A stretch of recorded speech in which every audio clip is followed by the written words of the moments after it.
श्री हरि नारायण नारायण नारायण श्री हरि नारायण नारायण नारायण। बोलो नारायण नारायण नारायण। बोलो नारायण नारायण नारायण। श्री हरि नारायण नारायण नारायण। श्री हरि नारायण नारायण नारायण। बोलो नारायण नारायण नारायण। बोलो नारायण नारायण नारायण। बोल जम्बेश्वर भगवान की जय। विष्णु भगवान की, मात पिता गुरुदेव की, सत्य सनातन धर्म की, आज के आनंद की, धर्म की, अधर्म का प्राणियों में विश्व का, बोल जम्बेश्वर भगवान की। श्रद्धेय मैं श्री स्वामी रामकृष्ण जी महाराज जी, श्रद्धेय श्री स्वामी रामानंद जी आचार्य जी महाराज जी, श्रद्धेय श्री स्वामी कृष्णानंद जी महाराज जी, अभिन्न आत्म सनय मैं श्री स्वामी मनोदास जी महाराज जी, श्री स्वामी भागवतदास जी शास्त्री जी, श्री स्वामी राजेंद्रानंद जी, लालासर के मैं हैं श्री स्वामी सच्चिदानंद जी, संजन अखिल भारतीय विश्व महासभा के प्रधान श्री देवेंद्र जी गोड़िया, माननीय मंत्री महोदय श्री सुखराम जी, पूर्व विधायक एवं पूर्व अखिल भारतीय विश्व महासभा के अध्यक्ष श्री हीरालाल जी, सम्मानित मंच प्रभु प्रेमी सज्जनों, माताओं बहनों, 2 वर्ष के अंतराल के बाद यहाँ इस पवित्र परिसर में बैठ करके अपन लोगों को जागरण सुनने का सुंदर अवसर मिलने जा रहा है। सज्जनों, ये मेले संतों ने क्यों लगाए, मेले लगाने का उद्देश्य क्या था और वर्तमान में हम किस दिशा में आगे बढ़ रहे हैं, समय रहते अगर चिंतन नहीं किया आने वाली पीढ़ी को बहुत पछताना पड़ेगा। सदगुरुदेव भगवान जामो जी के स्वधाम गमन के बाद थोड़ी अल्पकाल अवधि के अंदर समाज में एक बहुत बड़ा भटकाव आया था। बीलोजी जैसे सिद्ध संत, आप अनुमान लगा सकते हैं, जोधपुर दरबार में जब पधारे, जोधपुर दरबार ने बीलोजी बिना मौसम के मतीरा मांगा तो चदर के नीचे हाथ डाल करके निकाला और मतीरा पकड़ा दिया। सिटिया मांगा, ऊखिया मांगा, चादर में हाथ डाला, उनको पकड़ा दिया। आप अनुमान लगाइए वो सामान्य संत नहीं थे। ऐसे सिद्ध संत ने संपूर्ण समाज में भ्रमण करने के बाद उन्होंने सोचा ये समाज कहने से मानने वाला नहीं है, ये समाज समझाने से मानने वाला नहीं है। ये राजा के पास जाना पड़ा और राजा का सहयोग लेना पड़ा। भीलोजी महाराज की दिव्य शक्ति से प्रभावित होकर के जब जोधपुर दरबार ने कहा, गुरुदेव मेरे योग्य कोई सेवा है तो मुझे बतलाइए। भीलोजी ने कहा, मुझे खूंटा चाहिए, कोड़ा चाहिए, 5 सिपाही चाहिए, मेरे मुंह से निकली हर बात राजज्ञा की तरह मान्य हो। एक राजा ने हर बात को स्वीकार किया, भीलोजी महाराज हर विष्णु के गांव के अंदर पहुंचे, चौपाल में खूंटे को गाड़ा। गांव का मुखिया जो पथ भ्रष्ट था उस खूंटे से बांध के बेरहमी के साथ पिटाई की। चमड़ी उधड़ गई, लहू की धारा बहने लगी। चीख चीख के जब कहने लगा, आज के बाद ऐसी गलती में भविष्य में दोबारा नहीं करूंगा। एक मुख्य व्यक्ति जब अनुशासित हुआ, भय के मारे पूरा गांव जब अनुशासित हुआ, तो भीलोजी महाराज ने पंच पंचायती मॉनिटरिंग व्यवस्था व्यवस्थित की। जैसे क्लास में एक मॉनिटर होता है, ऐसे गांव के अंदर पंचों की नियुक्ति की और उन पंचों को दायित्व सौंपा। आप लोगों का काम है गांव में धर्म से विरुद्ध अगर कोई आचरण करता है उसको आप समझाएं, समझाने से नहीं माने से दंडित करें, दंड से नहीं माने समाज से बहिष्कृत करें, और उसके बाद भी नहीं माने समाज इस तरह पे पंचायती मुकाम और जंभा में होती थी। यहां 6 महीने के बाद मेला लगता, पूरे समाज का लेखा जोखा यहां प्रस्तुत किया जाता था। समाज के मंच में ऐसे धर्मद्रोही पंथ की मर्यादा तोड़ने वालों को यहां समाज दंडित करता। पूरे समाज में एक संदेश पहुंचता, समाज की मर्यादा से बड़ा व्यक्ति नहीं हो सकता, समाज से बड़ा व्यक्ति नहीं हो सकता। समाज जब किसी को सम्मान देता है तो सदनों को बड़ा माना जाता है, बड़ा कहलाता है।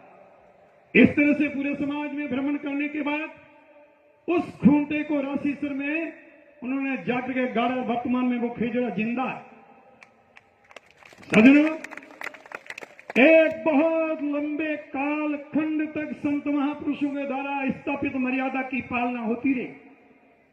जोधपुर एरिया के अंदर आज दिन तक पंच पंचायती है, वहां हेले की व्यवस्था है, दंड की व्यवस्था है।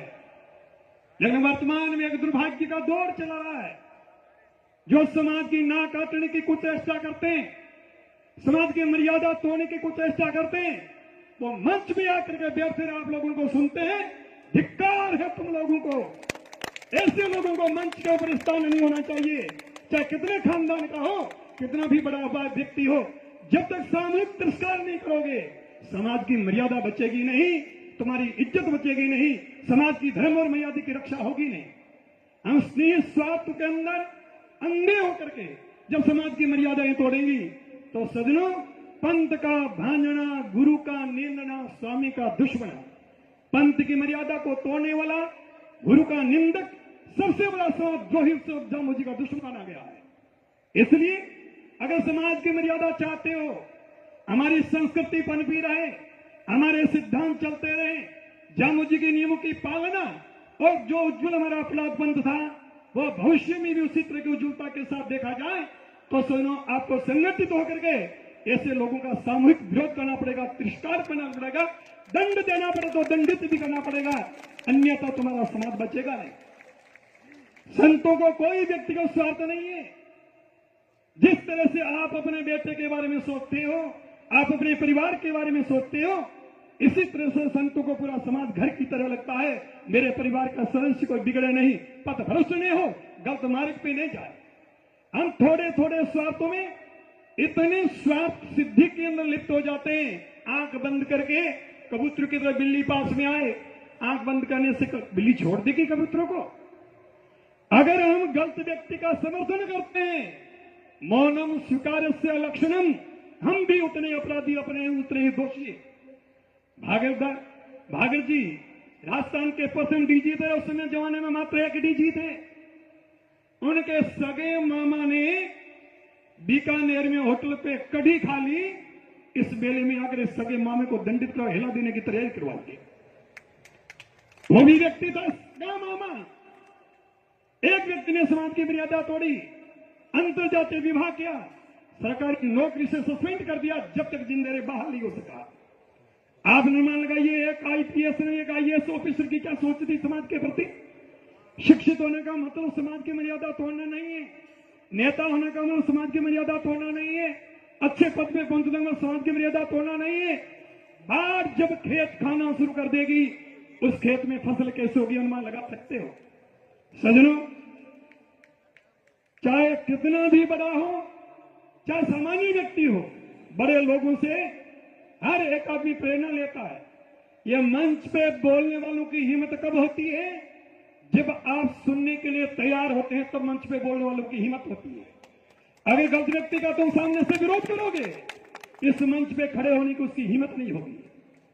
इसलिए सज्जनों, आप लोगों को समय रहते सजग होना बहुत जरूरी है।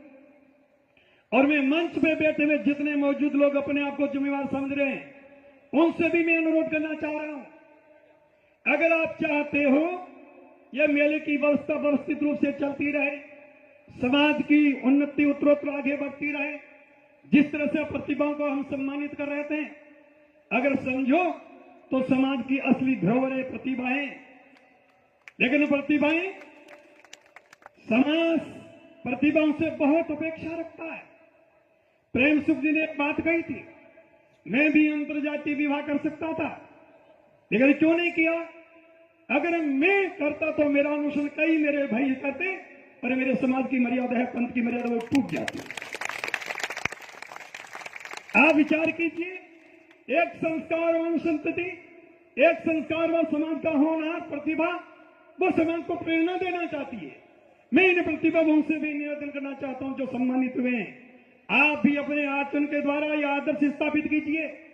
मैं कितने भी उच्च ओहदे पे चले जाऊं, लेकिन मेरी समाज की मर्यादा को नहीं तोड़ूंगा। हमारे इसी अखिल भारतीय विश्व महासभा के पूर्व अध्यक्ष चौधरी साईराम जी धारनिया अंग्रेजों के जमाने के बैरिस्टर थे। अंग्रेजों के जमाने के बैरिस्टर थे, जनसंघ से पहले विधायक बने थे समाज के। उनकी धर्मपत्नी मानसिक रूप से बिल्कुल भूली थी। शादी विवाह संपन्न हुआ, एक भाई ने उनसे कहा, आप चौधरी साहब बैरिस्टर हो, एमएलए हो, आप दूसरी शादी कर लो। अंग्रेजों का जमाने का बैरिस्टर और उस समय के विधायक, उन्होंने कहा, सज्जन बुरा मत मानना, एक बात पूछूं, अगर इस देवी की जगह तेरी बहन होती तो तू मुझे क्या सलाह देता? विचार कीजिए, तालियां नहीं, दिमाग में बैठाने की चेष्टा कीजिए। उस व्यक्ति की सोच क्या थी? पूरे समाज का अतीत का इतिहास देख लो, चाहे समाज का आईएएस रहा, आईपीएस रहा, उनकी धर्म पत्नियां अंगूठा टेक थी। उन्होंने कभी नहीं कहा मेरी पत्नी अनपढ़ है, मैं इसको पत्नी को नहीं रखूंगा। आज 5% 10% है, अगर एक एनएम की नौकरी लग जाती है, विष्णु की बेटी का दिमाग घूम जाता है। अरे एक अंग्रेजों का जमाना का बैरिस्टर अशिक्षित महिला को अर्धांगिनी के रूप में अंगीकार करता, उनकी सोच क्या थी? उन आईपीएस आरएस लोगों की सोच क्या थी? उन लोगों से हमें प्रेरणा लेनी चाहिए, अपने जीवन को प्रेरित करना चाहिए। ये मेले इसीलिए होते हैं, हम समाज की संस्कृति, समाज की परंपरा, समाज की सभ्यता, इनको अगर बरकरार नहीं रखेंगे तो सज्जनों, एक दिन समाज का नाम निशान है वो खत्म हो जाएगा। अगर समाज सुधार की कड़ी में आप संगठित होकर के कोई निर्णय लोगे, संघे शक्ति कलौ युगे, कलयुग में संगठन में ताकत है। संगठित होकर के धर्म के लिए, सभ्यता संस्कृति को रक्षित करने के लिए व्यक्तिगत विचारों से ऊपर उठ करके समाज हित में हमें चिंतन करना होगा, हमें सोचना होगा। अगर समाज का हित चाहते हो, हमारी समाज की चहुमुखी प्रगति हो, तो इसके लिए हमें सजग होना बहुत जरूरी है। अभी शास्त्री भागीरदास जी कह रहे थे, आपको किसके लिए बोलाना दे रहे थे, किस लिए बात कह रहे थे? कुछ लोगों को कांटों की तरह चुभन होती है, ज्ञानी के हृदय प्रमोद आवत, अज्ञानी लागत डस। मारवाड़ में ऊंट पशु कोई बीमार हो जाता, हलवानी को अंगारी की तरह गर्म करने के बाद डाम देते थे। पशु हिल जाता, गल जगह में डाम लगता तो बीमारी नहीं पैदा हो जाती थी, और सही पे डाम लगता तो टूटी हुई हड्डी भी जुट जाती थी। इसलिए सज्जनों, अगर सही और सटीक बात को दिलो दिमाग में बैठाओगे, एक समय आएगा जब तुम याद करोगे, किसी जमाने में, किसी समय पे हमने उचित समय पे उचित निर्णय लिया था और समाज के अंदर उसको क्रियान्वित किया था, जिसका प्रतिबल वर्तमान में सुखद हम फल देख रहे हैं। मैं वर्तमान अध्यक्ष महोदय से निवेदन करना चाहूंगा। मैंने शंकरलाल जी और शहीद राम जी जो अध्यक्ष थे वो महासचिव थे, उस समय भी अनुरोध किया था। राम सिंह जी मंत्री भी थे, विश्व महासभा अध्यक्ष थे, उस समय भी मैंने निवेदन किया था। मैंने उनसे कहा था, मैंने कहा समाज की उन्नति चाहते हो, आर्य समाज 150 वर्ष बाद विश्व समाज के बाद बना। आज पूरे भारत के कोने कोने में नहीं